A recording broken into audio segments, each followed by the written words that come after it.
Hello, in this video, I will explain pipelining in MIPS processors. MIPS processors are widely used to run machine instructions in embedded systems, such as digital watches or electronic calculators. Instructions include subtract, add instructions, logical operations, memory instructions such as loading data and writing data to memory, control instructions such as jump and branch instructions. But what about the pipelining in MIPS processors? In order to explain the pipelining concept in general, I will use the following examples. Suppose that you and your friend are in the cookie selling business. Today, you want to prepare 5 boxes of cookies and sell them. For each box, you mix the ingredients. This is the first step. Then you bake the batch in the oven as the second step, and your friend packages the baked cookies as the third step. Each step takes 10 minutes. If you start working on the next box, once the current batch or the current box is packaged, it will take you 5 times 30 minutes, which is 150 minutes to prepare the 5 boxes. But if you use pipelining, you can start mixing the ingredients for the next box once you're done mixing the ingredients for the current box. So how can we apply this idea of pipelining to the execution of instructions in MIPS processors? There are 5 stages in the execution of every instruction in a MIPS processor. The first one is fetch, where the instruction is fetched from the memory of the program using the program counter. The second one is decode, where the instruction is decoded in order to know what it means. The third one is execute, where the instruction is executed using the ALU, or the arithmetic logical unit of the CPU. The fourth one is the memory, or MEM, in which any read or write operation to the memory is performed. And the last one is write back, where any write operation to the register is written back to the register as the result of this operation. So we have here 6 instructions as we can see. So each fetch stage starts whenever the fetch stage of the previous instruction ends.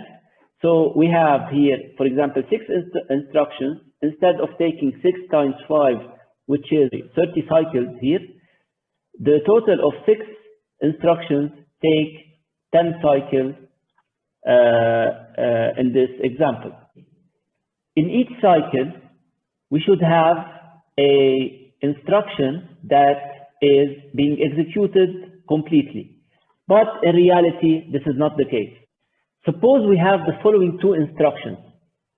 The first instruction is add R1, R2, R3, which takes the values of registers 2 and 3, adds them, and stores the result in register 1, R1. The second one takes the values of R1 and R2, adds them, and stores the result in R4. The first instruction writes the value of the operation to R1 at cycle 5, C5, while the second instruction needs the value of R1 in order to perform the addition operation. So the addition operation in the second instruction starts taking place in the D phase of the instruction. In C3, we need the value of R1, but the real value or the new value of R1 isn't computed until C5. So this constitutes a data hazard for the pipelining in the MIPS processor. So we continue the execution of the instruction here. So this is the D, or the decode, and this is the E, or the execute, and this is the M, memory, and write back. But here what we did is we lost 2 cycles in that operation.